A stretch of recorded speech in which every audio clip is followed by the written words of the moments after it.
So you will of course have Hope modelling for you in the studio on Monday, and you'll have your drawings that you did in the museum of the spacesuit and the various astronomical instruments. But with Hope modelling, what will you do with her? What I've done here is just a couple of demonstrations of two possibilities that I thought of.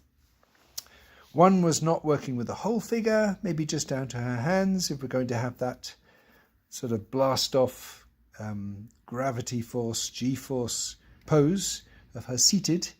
I worked with the idea of a figure down to the knees so that the hands and the positions of the arm could be included. I used a bit of that, whatever that column was that lit up, to suggest something of a spacecraft, and then I put a planet and a dark background. So that was one idea, and that I worked a bit with colour on that.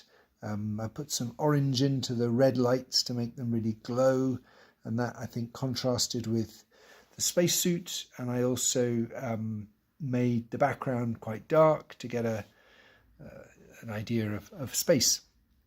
The other one, to try and do something that was different in several ways, I worked with the whole pose, and then with moderate success I constructed something from the base of the rocket and some of the other things that we saw in the museum.